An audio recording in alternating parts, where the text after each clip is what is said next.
Para o professor e economista Luiz Gonzaga Peluso, a proposta que limita os gastos públicos à variação da inflação anual não vai trazer de volta a confiança nos investimentos e, portanto, não vai recuperar a economia.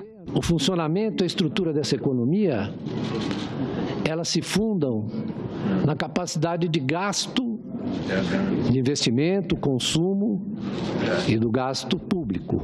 Se não há gasto, não há renda.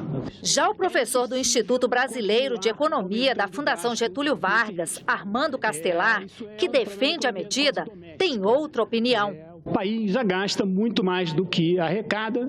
Se continuar crescendo o gasto muito mais do que arrecada, vai gerar uma dívida, a dívida vai explodir e vai acabar uma situação semelhante ao que a gente vê hoje em estados como o Rio de Janeiro. Crítico da PEC, o professor Fernando Monteiro, da Universidade de São Paulo, defende alternativas à proposta, como o aumento dos impostos indiretos. De uma só tacada, uma proposta desse tipo poderia elevar a arrecadação, levando a uma redução do déficit primário mais rápida que a proposta pela PEC, poderia contribuir para a desinflação da economia, ajudando a política monetária a convergir para uma taxa de juros real menor, se fosse combinada uma redução de impostos indiretos, e poderia dar uma contribuição significativa para desmontar uma das estruturas mais importantes de reprodução de desigualdade no nosso país, ao reequilibrar um pouco o nosso sistema tributário.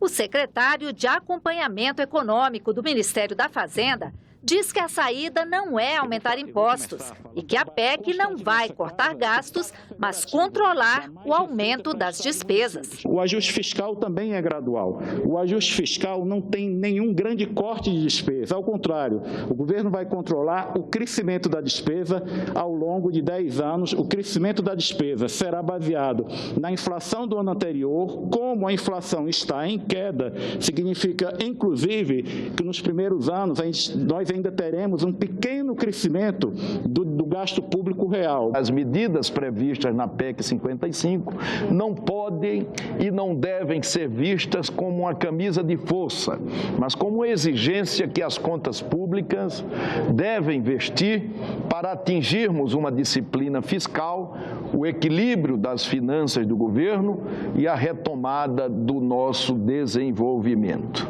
Amanhã vai ser feita a última sessão de discussão antes da votação em primeiro turno, que está marcada para a próxima terça-feira. A expectativa é concluir a votação da PEC em segundo turno no dia 13 de dezembro.